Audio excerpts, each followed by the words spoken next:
story about Laddie. I think one of the reasons why Louisa liked to hang out with him, it's almost like she always wanted to have somebody there that she could take care of.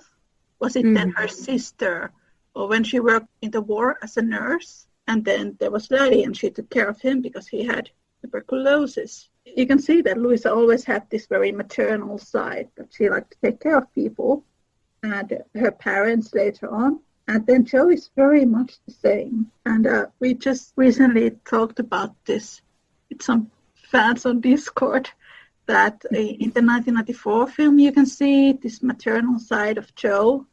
And then in the 1949 film, and I like that when people add that dimension of her to the films, because it's a big part of her that she is this maternal character. People always complain that, Friedrich is so paternal, fatherly figure. Well, Jo is very maternal in the book.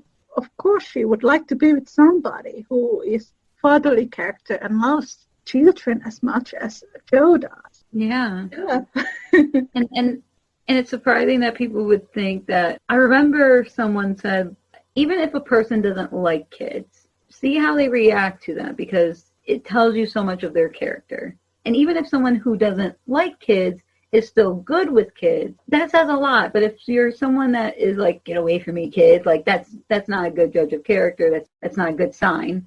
So it's surprising that someone would say, this character likes being with kids, or is a father figure to almost any child that he sees. That's a horrible thing. It's like, why? Like, it shows that they have a really good heart. And, if you were that type of person, it's like, I'm looking for someone to settle down with and to start life with a family. And seeing how they are with other children tells you a lot. And these two also, I think, get axed a lot. I think only in the Masterpiece Theater 2017 one. Franz and Emil get so cut from the story, and I feel that it tells a lot of who Friedrich is, because the fact that he takes in his nephews and treats them as if they are his own, not just like, I'm their uncle and these are my nephews and I take care of them. Like, no, he treats them almost as if they are his own, is so telling of how his character is, and the way that he treats Tina, the sweet little girl. Like, he just is like, come to me, come to your old bear. Treats her as if she's his own.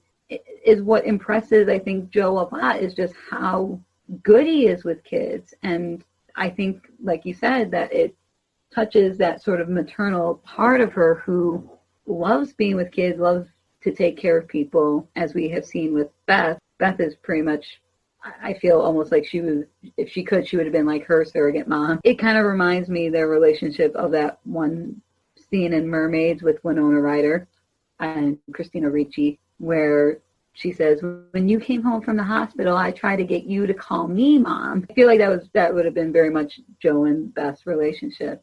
You gotta hate kids that much to be like, I can't be with someone that is friendly to children. What's wrong with you?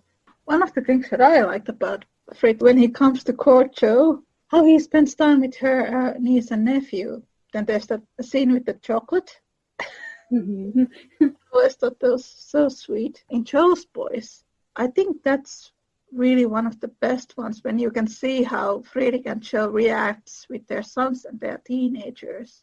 And then there's that scene where the other one gets bitten by the dog, and then they go to tell their parents, and then they are really nervous to tell them, and they're just like, we love you, and they comfort them. So sweet. I just love Rob and Ted, and I would like to see that story to be adapted a lot more often. In Little Man, it's also mentioned how Franz almost became like Jo's son. He saw her more as a mother figure.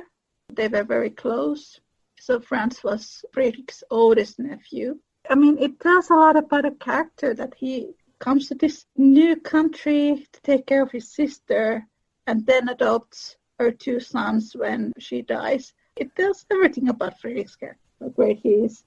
When Jo is in New York and she writes that letter to Mommy, it's all about Friedrich. I think that story about the way he lost his sister and adopted boys, it was something that really moved Jo. It's something that she was very attracted one of the many things about him. It would be nice to see that in the films. One of my favorite scenes in the 1994 film is the part where Friedrich is playing with the children.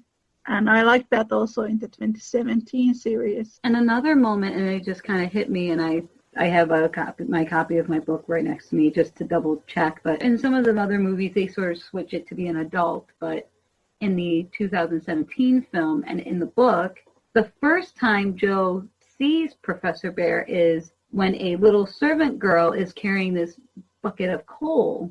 And he takes it from her, like says, the little Beck is too young to have such heaviness. Like, it doesn't matter whether or not they are a child that is a boarder or a servant. Like, he's a friend to all children. And like, that is like such a sweet little moment. And some of the other versions, like the Katharine Hepburn one and the June Allison, they make it that they're an adult carrying like a load of laundry or something like that. But again, it's one of those telling moments that he sees that this little girl who is a servant, and like I mean, we can talk about like child laws, labor laws as much as we want. Someone who is supposed to be working, and he sees that they're struggling, and it's like, no, little one, that's not supposed to be what you're supposed to do. Like, no.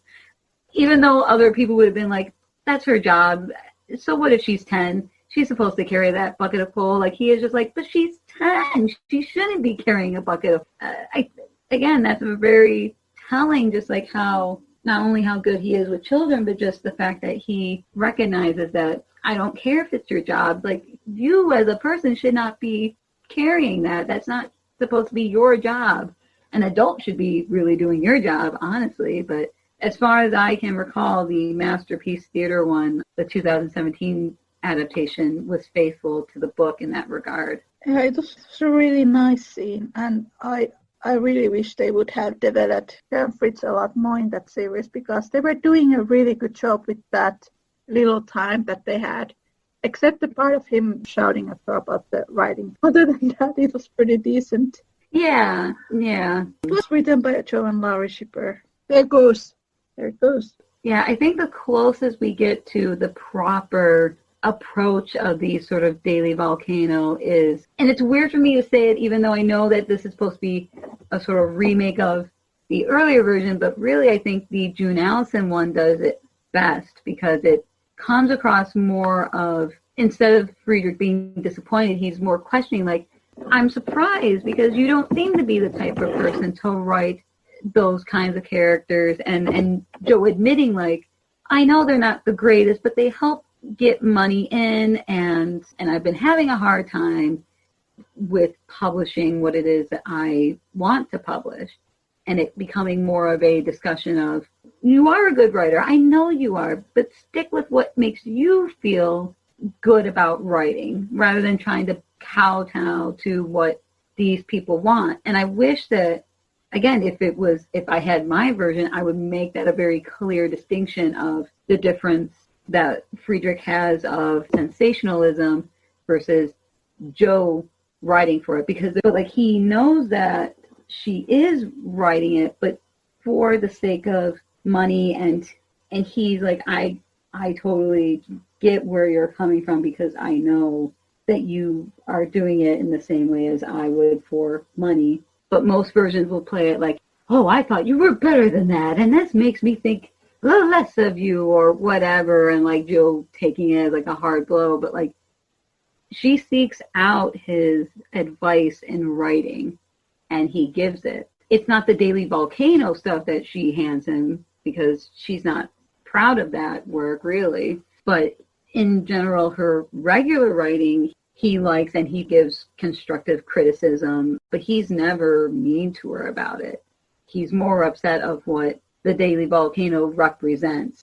Sort of almost the equivalent of like, why are you showing a R-rated movie at 12 o'clock in the afternoon when kids are home on a channel that is accessible to children? Like, that's sort of how I would equate it in a modern day sense. Like, that sort of feeling of like, why is that out there? How is that this accessible to children? You know, why is it that they can flip a channel going from Disney to this channel, and all of a sudden, if they do, they'll see someone hacking a person to death and boobies and and a crazy amount of swear words that just fly out of the mouth. Like, I think people don't see it that way, but that's how I always sort of interpret it, is that it was not at all a criticism against Joe, but just what the Daily Volcano stood for. And I think most adaptations somehow blend the two, and it makes